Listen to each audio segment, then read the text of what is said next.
പടയപ്പ കാലം കുറച്ചാകുന്നു ജനങ്ങളിൽ ആശങ്ക പടർത്താൻ തുടങ്ങിയിട്ട്.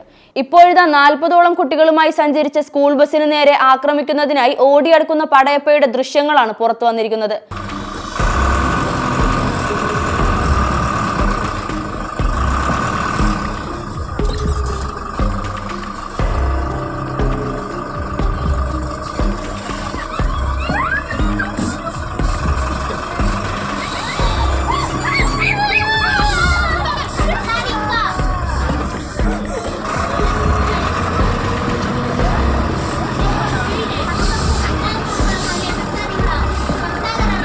Hey!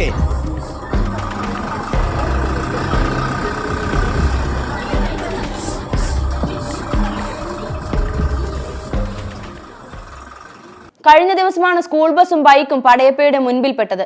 ആശങ്കയുടെ മുൾമുനയിൽ നിന്ന് ഏതാനും നിമിഷങ്ങൾക്കു ശേഷം മാത്രമാണ് ആനയുടെ ആക്രമണത്തിൽ നിന്നും കുട്ടികളും ബൈക്ക് യാത്രികനും രക്ഷപ്പെട്ടത്. കഴിഞ്ഞ ദിവസം നെറ്റിമേടിനും കുട്ടിയാർവാലിക്കും ഇടയിലുള്ള റോഡിൽ വെച്ചായിരുന്നു സംഭവം. കൊരണ്ടക്കാട്ടിലെ സ്കൂളിൽ നിന്നും മാട്ടുപ്പെട്ടിയിലേക്ക് നെറ്റിമേടിൽ കുട്ടികളെ ഇറക്കിയ ശേഷം കുട്ടിയാർക്കാവിലേക്ക് പോകുന്ന വഴിയിൽ വൈകിട്ട് 4:30ക്കായിരുന്നു സംഭവം. ബൈക്ക് യാത്രികരായിരുന്നു ആദ്യം മുന്നിൽപ്പെട്ടത്. ആനയുടെ മുൻപിൽ പെട്ടുപോയതോടെ പരിഭ്രാന്തരായ ബൈക്ക് യാത്രികർ ബൈക്കിൽ നിന്ന് താഴെ വീഴുകയും ചെയ്തു. ഇതിന് തൊട്ടു പിന്നാലെയാണ് സ്കൂൾ ബസ് എത്തിയത്. ബൈക്ക് യാത്രികർ പിന്നിലായി അഭയം പ്രാപിക്കുകയും ചെയ്തു. ബസ് നിർത്തി ആന പിൻവാങ്ങുന്നതിനായി കാത്തിരിക്കുന്നതിനിടയിൽ തുമ്പിക്കൈ ഉയർത്തി പാഞ്ഞെടുത്ത പടയപ്പയെ കണ്ട് കുട്ടികൾ നിലവിളിക്കുകയും ചെയ്തു. ഏതാനും നിമിഷങ്ങൾ അവിടെ നിലയുറപ്പിച്ച ശേഷം പടയപ്പ കാടുകയറിയതോടെയാണ് കുട്ടികൾക്കും യാത്രക്കാർക്കും ശ്വാസം നേരെ വീണത്.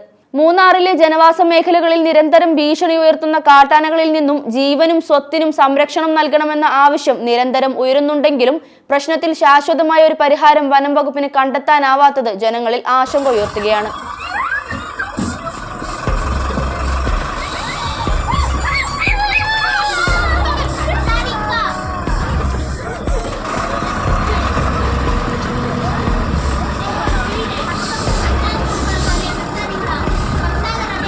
Hey!